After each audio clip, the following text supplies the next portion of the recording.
All right, let's go ahead and take a look at part A here. This is asking us to find the derivative of this expression here.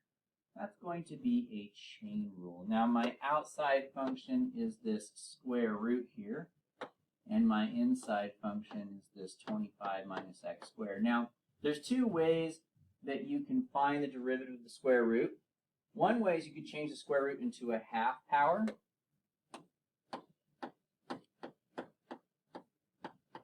And go about it that way. I'm not going to go that way though. I'm going to go the other way because I've given you guys a shortcut for finding derivatives of square roots.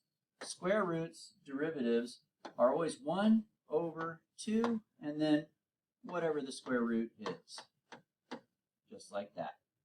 Then we're going to multiply that by the derivative of the inside, which is negative 2x. And these 2's cancel out, leaving me with negative x over the square root of 25 minus x squared. So that would be the answer to part A. And then you guys can look down here and see how they would grade this. They're making it worth 2 points for finding the derivative. They didn't really state how they're splitting the points up, so it's hard to tell, but they did make it a 2-point question. Let's go on to move to part B. So for part B, they're asking us to write the equation of a line that's tangent to the graph of f at x equals 3. Now, for a tangent line, we need an x, we need y, and we need a slope. The x is given. The y is not given. So the y value can be found by plugging the x value into the original function.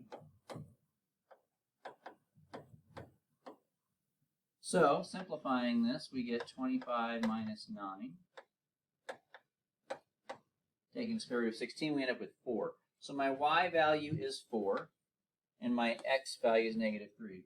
To find your slope, you're going to plug this x value into your derivative. The derivative is negative x over this. This is what we figured out in part A.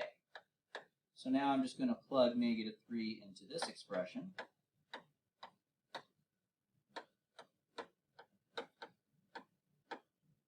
Now we've already simplified the bottom. We did that earlier and we got 4, right? The top is negative 3, so there's my slope. So finally now we can write out our tangent line. It's going to be negative 3 over 4, x minus the given x value, which is a negative 3, so we just write it as plus, and then plus the y value. And there's our final answer for that. Looks like we got ourselves another 2-point question here. So they're giving us 1 point for finding f prime of negative 3, which is 1/4, and then another point for getting the actual equation. So 2 points again. All right. Part C is the real reason that I'm offering this question as an FRQ for this week, because we're talking about continuity in lesson 3.3, and so this will hopefully help us be able to answer that question. So here we go. How can we tell if this function is continuous? Well, let's read it.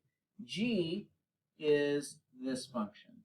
So basically, G is a piecewise function, where if x is anything between negative 3 and negative 5, we're going to use f. That's this guy up here. So, I mean, we might as well rewrite it so it doesn't look so it's a little bit more clear. So instead of f of x, I'm just going to put this here. Now, you don't have to do this.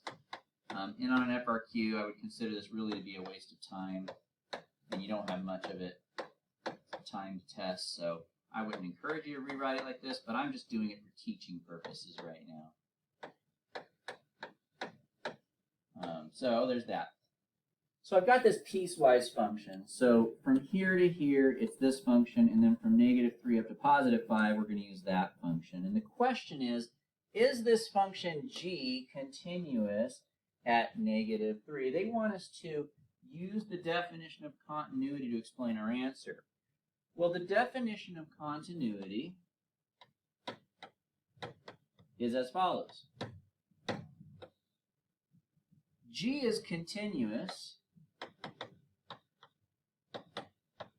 at x equals negative 3 if the following is true. g of negative 3 is equal to the limit of g of x as x approaches 3. Okay? Now, that's the definition, but we've been working on these things all week. Well, not all week, but part of the week anyway. And when it comes to piecewise functions, if you want to find their limit, then you do that by doing the left-handed limit and the right-handed limit. So here we go. Let's go ahead and find our left-handed limits and right-handed limits. So we have g of negative 3. We want to find that. We also want to find the left-handed limit.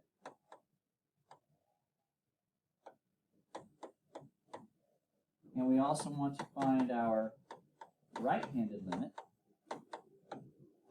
And we want to see, are they all equal? Now, I don't want to write that yet, though. I wanted to put that there. I want to know, are they equal? But I'm going to get rid of those symbols because if I put on my FRQ, if I put these are equal and they're not, then that's wrong. So we don't want to put that yet. But I do want to see if they are equal. And I also just realized this was supposed to be a negative 3 up here. I left my negative off. Sorry about that. All right, well, first of all, let's go ahead and do g of negative 3. So for g of negative 3, we're going to look at our piecewise function here. We're going to find where x is allowed to equal negative 3, and that's right here. So that would be for the f function. So g of negative 3 is the same thing as f of negative 3, which is f is 25 minus x squared. And we already solved this on the last problem a few times, and we got 4, right? So g of negative 3 is 4. Now I want to see, are these two limits also equal to 4? Because if they are, then this is a continuous function. So if I'm approaching negative 3 from the left, that means I'm approaching negative 3 from x values that are less than 3.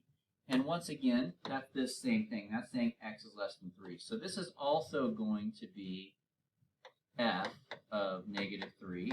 And therefore, we're obviously going to get the same answer. So these are definitely equal. That's good. Let's go ahead and check the limit from the right, though. If I'm doing the limit from the right, that means I'm approaching negative 3 from x values that are greater than negative 3, which means I would be using this piece instead. So for that one, it would be x plus 7. Plugging in the negative 3, I get 4. And lo and behold, all three of those are equal. Oops, I didn't want that one there. So therefore, this is a symbol for therefore, by the way, if you didn't know that. Therefore, yes, g is continuous at x equals negative 3. Now, just so you guys know, the only part that you really need to write on your FRQ is this stuff down here. This is good enough. You didn't need to write this. It won't hurt, but it's not necessary to write that. This here is the definition of continuity. If you're saying that the function exists, the limit exists from the left and right, and they're all the same. That is the definition. So this is the minimal amount of work that you should be showing. The value of the function, the limit from the left, the limit from the right, and the fact that they're all equal allows us to make the conclusion that yes, it is continuous. Now, if one of these weren't equal, then we would say no. And that's all you have to really say. Okay? So this all qualifies as your explanation. So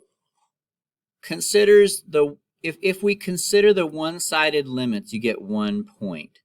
I'm surprised they only made us worth 2 points. It seems like a lot more work. But here's your left-handed limit. Here's your right-handed limit. I guess you can count this as well. And then here's those answers. So the fact that this person found the limit from the left and the right, that gives them enough to conclude that the limit exists. But this is enough to get the point, that first point, doing the left-handed limit and the right-handed limit. You don't necessarily need to state that, although it is true. They didn't state that you need to find g of negative 3, although you really should show that work. But the explanation basically is showing the left-handed limit, the right-handed limit, and the value of g of negative 3, and then making your statement. So Either way, if you had your one-sided limits on there and then you had the conclusion, you'd be good. I think that it is important to include this as well, even though they didn't say that up here. I think that's part of the explanations, because if you don't say that, then it's not technically a complete explanation. All right, let's go ahead and take a look at the last one. So for this problem, we're looking at a U sub. My U is the inside piece.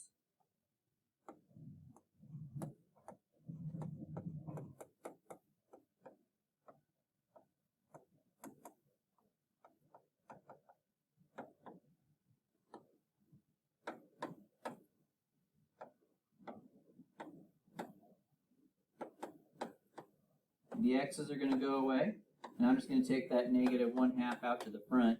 We also need to redefine our limits. If x is 5, if I plug that in, u will come out to be 0. And if I plug in 0, I get 25 on the bottom. So those are my new limits. So if I were to rewrite this, I would have a negative 1/2 in the front. I would have an integral with a 0 on the top and a 25 down here. I would have the square root of u, which I'm going to rewrite as a half power at this point, and then a du. So there's that. The next thing we would do is we want to integrate. So it's going to be negative 1/2 here. The integral of u to the half is we're going to add 1 to that power, which is 3/2, and we multiply by its reciprocal. And then we put the numbers that they give us out here. All right, so now I've got negative 1/2 of 2/3 plugging in 0, and then